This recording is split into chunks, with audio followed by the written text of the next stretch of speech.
Kharif season ప్రారంభమైంది. రైతాంగానికి ఇబ్బందులు కలగకుండా యూరియా సరఫరా చేస్తామంది రాష్ట్ర ప్రభుత్వం. రైతులకు ఎలాంటి ఇబ్బందులు ఉన్నాయి? మనం సహకార సంఘం రాంపూర్ వద్ద ఉన్నాం. ఇక్కడ రైతులకు సంబంధించిన యూరియా బస్తాలు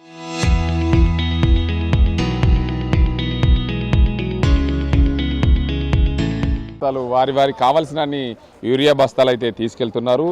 ప్రధానంగా రైతాంగం ఖరీఫ్లో ముందుగా ఎప్పుడూ లేని విధంగా గత ఏడాది ఈ ఏడాది యూరియా కొరత ఏర్పడుతుందని చెప్పి ఆందోళన చెందుతున్న పరిస్థితులు ఉన్నాయి.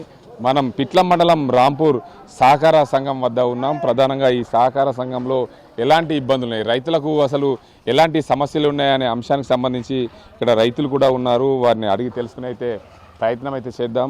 ప్రధానంగా ఖరీఫ్ సీజన్ నీ పేరేం పేరు? సార్ బలరామ్ సార్ నా పేరు. ఎవరు? ఇది కోమటిచెడుత అంట సార్. యూరియా ఉందా ఇక్కడ? యూరియా వచ్చినాయి కానీ సార్ ఇప్పుడు మా చదువు లేని వాళ్ళు ఉంటారు కదా సార్, రైతులు వాళ్ళకు చాలా ఇప్పుడు బుక్ చేయాలంటే అర్థం కాకొచ్చినాయి. ఇప్పుడు పొద్దున్న నుంచి అంతా ఇంకా బయోమెట్రిక్ అంట సిస్టమ్, తెలియని వాళ్ళకు అంత పొద్దున వచ్చి లైన్లో నిలబడాలంటే కష్టం అవుతుంది సార్. ఎట్లా చేయాలి? రైతులకు ఆన్లైన్ లేకుండా డైరెక్ట్ పాస్బుక్ పెట్టేసి ఇచ్చేస్తే బాగుంటుంది కదా సార్. అట్లా అని అంటే ఇప్పుడు ప్రభుత్వం కొత్తగా యాప్ సిస్టమ్ చేయడం వల్లనే ఇబ్బందులు అవుతున్నాయి. అవును సార్. అంటే ఇప్పుడు తెలియని వాళ్ళు రైతులే కదా సార్ పండిస్తున్నారు పంటలు. అంటే చదువుకున్న వాళ్ళు అయితే అందరూ ఏదో ఒకటి జాబ్ చేసుకుని బయట బతుకుతున్నారు. తెలియని వాళ్ళకు ఇబ్బంది పెట్టడం ఎందుకని ఇది నా ఉద్దేశం సార్. ఇక్కడ మరో రైతులు ఉన్నారు. చాలా మంది రైతులను అయితే అడిగి తెలుసుకునైతే ప్రయత్నం అయితే చేద్దాం. పూర్తి స్థాయిలో ఈ రైతాంగానికి కావాల్సిన ఖరీఫ్ సీజన్ వచ్చిందంటే చాలు వారికి సంబంధించిన విత్తనాలు కానీ ఎరువులు కానీ తీసుకెళ్లేందుకు ఇక్కడ రైతులు వస్తూ ఉంటారు. ప్రధానంగా దీనికి అంతటికి సంబంధించి ఇక్కడ ఒక రైతు ఉన్నాడు. ఆ రైతును అయితే అడిగే ప్రయత్నం అయితే చేద్దాం. ఇప్పుడు ఖరీఫ్ సీజన్ ప్రారంభమైంది, యూరియా బస్తాలు ఇక్కడ ఉన్నాయి. కానీ మీరే అంటున్నారు ఏంటంటే యూరియా 5 నిమిషాల లోపల బుకింగ్ అయిపోతుందంట. ఎందుకు అసలు?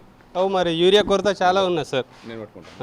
ఇప్పుడు రైతులకు బుకింగ్తోనే అంటే ఇప్పుడు ఎడ్యుకేషన్ పర్సన్స్ అంటే యూరియా బుక్ చేయగలుగుతున్నారు, కానీ అన్ఎడ్యుకేటెడ్ పర్సన్కు ఇప్పుడు యూరియా దక్కాలంటే వాళ్ళ ఇంటి దగ్గర ఉండడం వల్ల వాళ్ళకి ఇలాంటి ఈ ఓటీపీలో ఈ సమస్య చాలా ఎక్కువ ఉంటుంది. కాబట్టి వాళ్ళ పరిస్థితి ఏంది? ఇప్పుడు ఒక చదువుకున్న విద్యార్థి అంటే నన్ను వచ్చి ఇప్పుడు బుక్ చేసుకొని తీసుకున్నాడు. ఇప్పుడు ఇంటి దగ్గర ఉన్న వాళ్ళ పరిస్థితి ఏంది? కాబట్టి ఈ బుకింగ్ లేకుండా ఉంటే రైతులకు ఎలాంటి ఇబ్బంది అన్నది ఉండదు. అంటే రాష్ట్ర ప్రభుత్వము ఖరీఫ్ సీజన్ వచ్చిందంటే ఈ రైతులకు ఎప్పుడు కూడా తప్పదు ఈ తిప్పలు చాలా.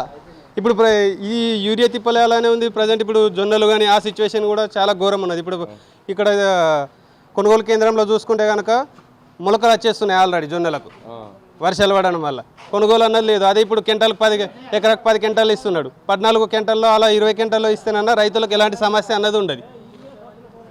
ఇక్కడ చూడొచ్చు యూరియాకు సంబంధించి కొరత అయితే ఉంది. ఎందుకంటే యాప్లో బుక్ చేయడం వల్ల చదువురాని రైతులందరూ ఇబ్బందులు పడుతున్నామని చెప్తున్నారు. సహకార సంఘానికి సంబంధించిన ఇక్కడ ఒక వ్యక్తి అయితే ఉన్నారు. దానికి సంబంధించిన యూరియాకు సంబంధించి జొన్నలకు సంబంధించి ఇక్కడ రైతులకు కావాల్సిన వస్తువులు అమ్మేందుకు ఇక్కడ సిద్ధంగా ఉన్నాడు. రాస్తున్న పరిస్థితి. ఇక్కడ నీ పేరేం పేరు? నువ్వేం చేస్తావు ఇక్కడ? నేను సేల్స్ మ్యాన్ సార్. ఇక్కడ నా పేరు కృష్ణ.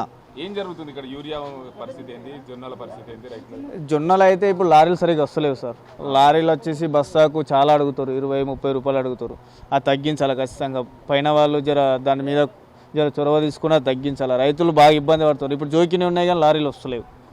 దానివల్ల యూరియా బస్తాలు అంటే ఇప్పుడు రైతులకు ఇబ్బంది అవుతుంది బాగా. ఎట్లా అంటే అలా కొన్ని ఇప్పుడు చెప్పారు కదా రైతు ఓటీపీలు కానీ అది కానీ ఇబ్బంది. ఇప్పుడు ఇక్కడ ఇబ్బంది పడతారు దాని గురించి అంతే. ఇప్పుడు మీ దగ్గర వచ్చిన యూరియా అంతా బుకింగ్ అయిపోయిందా? బుకింగ్ అయిపోయింది సార్. ఒక 1 అవర్లో అయిపోయింది బుకింగ్. 1 అవర్. ఎన్ని సంచులు ఉన్నాయి ఇక్కడ? 885 గంట. రైతాంగానికి కావాల్సిన యూరియా సరఫరా అయితే ప్రభుత్వము చేస్తుంది. కానీ పూర్తి స్థాయిలో యూరియాకు సంబంధించి ఇక్కడ ఒక గంటలోనే 850 బ్యాగులు యాప్ ద్వారా బుక్ అయ్యాయి. చాలామంది రైతులు చదువుకొని వారు ఉంటారు. ఆ రైతులందరికీ కూడా ఓటీపీ వల్ల చాలా ఇబ్బందులు అవుతున్నాయని చెప్తున్నారు. దీనికి అంతటికి సంబంధించి ఏదైతే రైతాంగం అంటేనే పూర్తిగా చదువుకోలేని రైతులు ఈ రోజుల్లో చాలా ప్రాంతాల్లో ఉన్నారు. ఆ రైతులకు ఈ యాప్స్ అనేవి ఎలాంటివి తెలియవు. కాబట్టి ఖచ్చితంగా రాష్ట్ర ప్రభుత్వము బ్యాంకు ఏదైతే దాని పట్టాదారు పాస్బుక్ ఇస్తే వారికి ఇబ్బందులు లేకుండా ఉంటాయని అయితే చెప్తున్నారు. పూర్తి స్థాయిలో పట్టాదారు పాస్బుక్ ద్వారానే ఆ యూరియా సరఫరా చేస్తే బాగుంటుంది. ఈ యాప్ ద్వారా యూరియా సరఫరా చేస్తే మాకు అనేక ఇబ్బందులు అవుతున్నాయని చెప్పి రైతులు ఆవేదన వ్యక్తం చేస్తున్న పరిస్థితి. సహకార సంఘంలో యూరియా అమ్మే సేల్స్ మ్యాన్ కూడా అంటున్న పరిస్థితి. ఒక గంటలోనే 850 బ్యాగులు ఈ యాప్ ద్వారా బుక్ అయ్యాయి. వివిధ ప్రాంతాల నుంచి ఈ యాప్ ఎక్కడున్నా సరే రైతు బుక్ చేసుకోవచ్చు. కానీ ఇక్కడ ఉన్న రైతులకు సరైన సమయంలో చదువు రాకపోవడంతో సరైన సమయంలో వారికి యూరియా అందుబాటులో లేకుండా పోతుందని చెప్పి రైతులైతే అంటున్న పరిస్థితి. ఏదేమైనప్పటికీ రాష్ట్ర ప్రభుత్వము యాప్ ద్వారా అందించే యూరియా బస్తాలు త్వరితగతిన డైరెక్ట్గా అందించే దిశగా ప్రయత్నాలు చేయాలని చెప్పి ఈ ప్రాంత రైతులైతే కోరుతున్న పరిస్థితి. ఇది ఇక్కడ పరిస్థితి. కనపడుతుంది. అజింతో గంగారెడ్డి, RTV, కామారెడ్డి జిల్లా.